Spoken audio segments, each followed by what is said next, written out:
নওগাঁর মহাদেবপুরে আত্রাই নদীর বেড়িবাঁধ কেটে অবাধে চলছে মাটি বিক্রির অবৈধ ব্যবসা। এতে আসছে বর্ষা মৌসুমে ঝুঁকির মুখে পড়বে শিক্ষা প্রতিষ্ঠান সহ আশপাশের কয়েকশো বসতবাড়ি ও ফসলের জমি। স্থানীয় প্রশাসন বলছে, অভিযোগ পেলে তারা বিষয়টি খতিয়ে দেখবে। নওগাঁ প্রতিনিধি একে সাজুর রিপোর্ট জানাচ্ছেন রিফাত তাসনুভা। ভাঙনের কবল থেকে রক্ষা পেতে নওগাঁর মহাদেবপুরের আত্রাই নদীর দুই পাশে বেড়িবাঁধ দেয়া হয়, কিন্তু উপজেলার সালতাপুর এলাকায় এভাবেই প্রতিদিন প্রভাবশালীরা কেটে নিচ্ছে বাঁধের মাটি। প্রভাবশালী চক্রটি বেশ কিছুদিন ধরেই নদীর মাটি বেচাকেনার ব্যবসা করে আসছেন।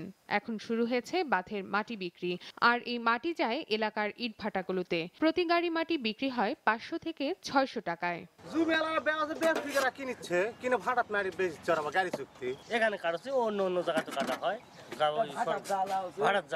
এভাবে বাঁধ কেটে মাটি বিক্রি করায় শঙ্কার মুখে পড়েছেন স্থানীয়রা।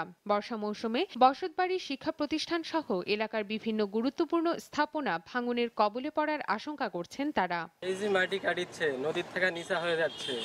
ভবিষ্যতে নদী যখন বাড়বে তখন এদিক দিয়ে পানি যাবে। এখানে যেভাবে মাটিগুলো কাটিচ্ছে, এখানে অনেক ক্ষয়ক্ষতি হচ্ছে। এই নিচা হওয়ার কারণে নদীর বাঁধের ক্ষতি হওয়ার সম্ভাবনা আছে। প্রকাশ্যে নদীর অভ্যন্তরে মাটি কেনাবেচার অবৈধ ব্যবসা চললেও লিখিত অভিযোগের অপেক্ষায় আছে প্রশাসন। কেউ যদি বাঁধের মাটি কেটে অন্য কোথাও বিক্রি করে এবং আমাদের সরকারি বাঁধকে ক্ষতিগ্রস্ত করে, আমরা অবশ্যই তার বিরুদ্ধে দৃষ্টান্তমূলক শাস্তিমূলক ব্যবস্থা নিই।